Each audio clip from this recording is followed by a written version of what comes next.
Ya, bicara yang muda-muda pemirsa, elektabilitas bakal calon presiden yang didukung Partai Perindo Ganjar Pranowo kembali mengungguli raihan Prabowo Subianto dan juga Anies Baswedan. Dalam survei terbaru yang dirilis Litbang Kompas, Ganjar unggul di kalangan pemilih generasi Z atau Gen Z dengan perolehan 31%. Survei terbaru yang dikeluarkan Litbang Kompas menunjukkan 3 bakal calon presiden yang paling banyak dipilih oleh kelompok generasi Z. Kelompok ini merupakan mereka yang masuk dalam rentang usia 17 sampai 25 tahun. Dari survei tersebut, generasi Z atau Gen Z cenderung memilih Ganjar Pranowo sebagai presiden pada Pilpres 2024. Elektabilitas Ganjar Pranowo memiliki catatan tertinggi dengan raihan 31%, disusul Prabowo Subianto dengan 28,2% dan Anies Baswedan sebesar 8,2%.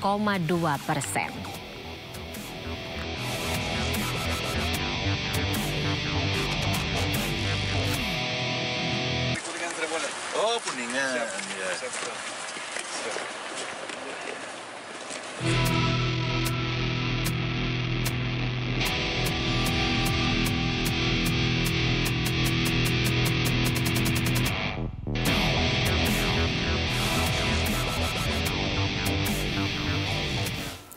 Iya, dari hasil survei Litbang Kompas pemirsa, ini bakal calon presiden Ganjar Pranowo ternyata banyak disukai oleh generasi muda atau Gen Z, terutama yang akan berpartisipasi dalam tahun politik atau pesta demokrasi 2024. Pertanyaannya, apa kelebihan dari sosok Ganjar Pranowo di mata generasi muda dan bagaimana mengolah potensi ini untuk Pilpres 2024? Kita bahas bersama dengan Ketua DPP Partai Perindo Yusuf Lakase yang sudah bergabung bersama kami via sambungan telepon malam hari ini. Selamat malam, Bang Yusuf. Ya, selamat malam, Fani. Baik, hasil survei terakhir dari Litbang Kompas ini apakah mengejutkan atau sudah sesuai dengan target begitu, Bang Yusuf? Ya, kalau kita lihat sih dengan tampilannya Ganjar, ya bersesuaian ya. Karena kan Ganjar ini figur yang memang masih muda, sporty, energik, kan. Suka menyapa rakyat lewat belusukan dan lari pagi. Tidak suka bekerja di belakang meja. Yang berikutnya dia seorang family man ya. Dan yang menarik itu adalah dia punya keluarga harmoni dan ada istrinya yang smart, yang kece, dan ada anaknya yang menurut saya juga menjadi daya tarik tersendiri sekarang ini, Alam Ganjar ya. Yang muda, yang smart, yang attitude-nya bagus, berprestasi ya, Presiden Ekspor Indonesia. Dan menurut saya Ganjar ini jadinya dengan istri dan anaknya citranya makin bagus. Dia jadinya adalah dianggap sebagai kepala keluarga yang sukses. Dan itu prasyarat sebelum menjadi kepala keluarga sebelum menjadi kepala negara yang sukses yang baik ya terlebih dahulu jadi kepala keluarga yang sukses dan baik, dan itu sekarang reputasi itu dimiliki oleh Ganjar. Oke, Bang Yusuf, berarti seorang family man, terus kemudian nilai-nilai dari kekeluargaan ini masih dianggap menjadi magnet atau sesuatu yang disukai begitu oleh Gen Z ya. Mengingatkan ya kalau misalnya kita bicara mengenai milenial, kita tahu nih gitu sesama milenial tahulah begitu karakteristik kemudian juga apa yang disukain. Tapi kalau Gen Z begitu dengan hustle culture yang mereka punyai, apa ya namanya sosok Pak Ganjar dan juga yang ada di sekelilingnya ini masih menjadi magnet begitu ya, masih disukai, masih menarik minat dari para Gen Z untuk nanti turut serta memilih begitu dalam tahun politik 2024 ya Bang Yusuf?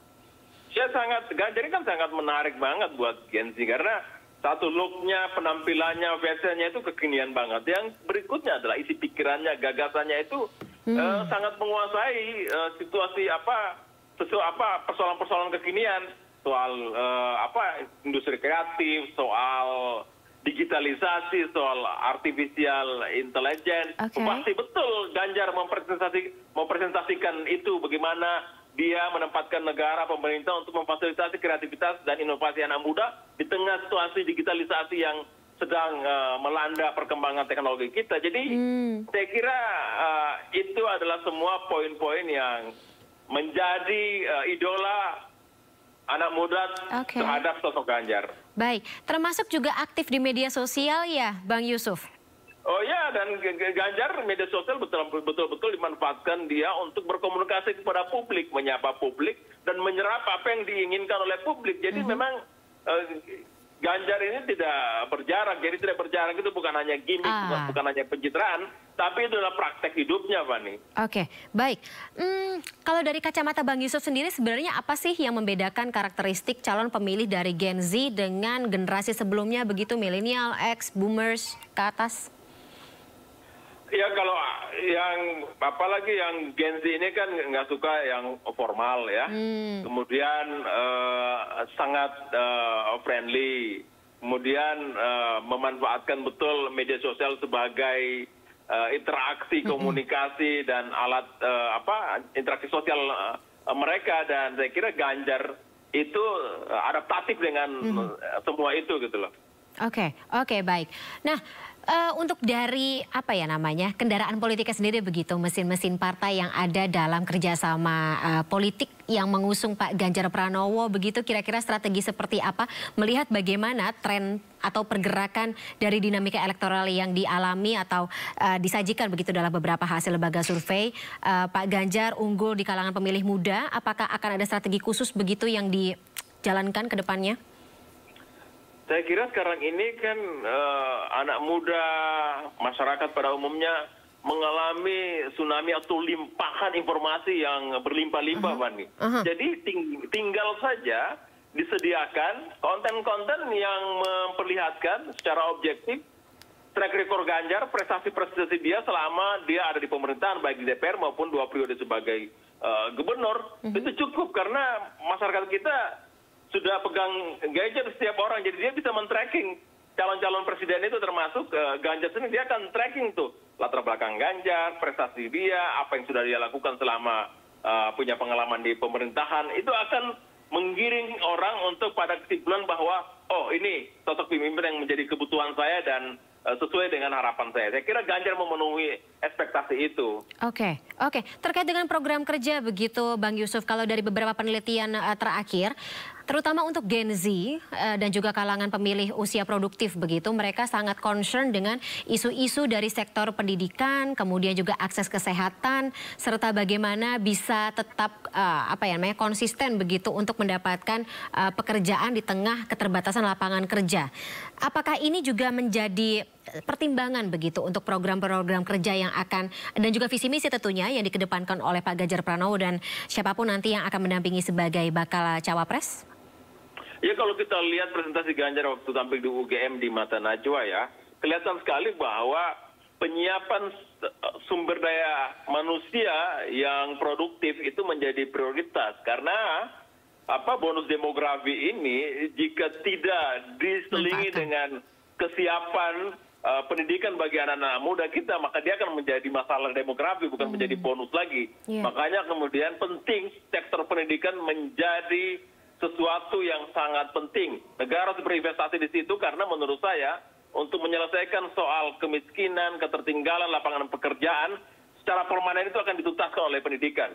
Tidak akan mungkin ada kemajuan kalau misalnya level pendidikan masyarakat kita masih mayoritas SMP seperti sekarang ini. Jadi harus ditingkatkan ya. Akses pendidikan itu harus inklusif kepada semua masyarakat ya. Rakyat kita harus punya akses yang sama terhadap pendidikan yang baik, yang berkualitas tanpa pandang bulu, Fani. Oke, betul, setuju sekali karena memang pendidikan dan juga kesehatan terutama begitu ya menjadi hak asasi yang jangan sampai jangan sampai hanya berpihak kepada yang punya uang saja, tetapi semuanya gitu masyarakat, baik mereka yang tidak memiliki uang lebih begitu atau akses yang cukup, tapi juga bisa kita rangkul begitu untuk mendapatkan hak-hak dasar tersebut. Nah, tapi kalau misalnya melihat tadi hasil survei terakhir dari Litbang Kompas begitu, ada sedikit perbedaan 31% dengan 28,2% begitu kompetitor terdekatnya Prabowo Subianto. Bang Yusuf, ini untuk bisa membesarkan margin perbedaan ini tentunya kan banyak strategi yang akan dilakukan. Ya kalau kita sih bisa tebak-tebak buah manggis, apakah ini juga atau memilih siapa cawapres yang merupakan salah satu bagian dari strategi tersebut? Ya pasti itu akan menjadi, karena menurut saya penentu kemenangan pada Pilpres 2024 kali ini ada 3, Fani. Yang pertama adalah pemilih di Jawa, yang kedua adalah pemilih Nahdlatul Ulama, yang ketiga adalah pemilih anak-anak muda, Gen Z dan milenial. Jadi menurut saya Ganjar di Jawa sudah kuat, tinggal lebih ditebalkan lagi ya. Jadi kalau kita lihat pengalaman sebelumnya, ada 3 daerah Jawa yang besar pemilihnya itu, Jawa Barat 35 juta, Jawa Timur 31 juta, dan Jawa Tengah 28 juta. Saat ini Ganjar menguasai Jawa Tengah, Jawa Barat harus kita akui dikuasai oleh Pak Prabowo, dan menurut saya battleground-nya ada di Jawa Timur, dan Jawa Timur memang harus menjadi pertimbangan utama untuk dimenangkan secara tebal juga, seperti memenangkan Jawa Tengah. Kalau 2 di antara 3 daerah Jawa ini yang besar pemilihnya dimenangkan oleh Ganjar, maka insya Allah akan menjadi pemenang di Jawa dan akan menjadi pemenang Pilpres 2024. Begitu, Pani. Betul, seperti ucapan dari pengamat politik sebelumnya gitu, kalau Jawa Timur ini katanya bellwether-nya Indonesia gitu. Siapa yang bisa menguasai Jawa Timur, maka dia juga bisa menguasai hasil dari pemilu 2024, pemilu pada umumnya. Baik, terima kasih Bang Yusuf Lakasei atas insight-nya dalam Sindo Prime malam hari ini. Salam sehat selalu, kita ketemu lagi di lain kesempatan. Selamat malam, sampai jumpa. Terima kasih, Fani. Ya, selamat malam seluruh masyarakat Indonesia. Assalamualaikum.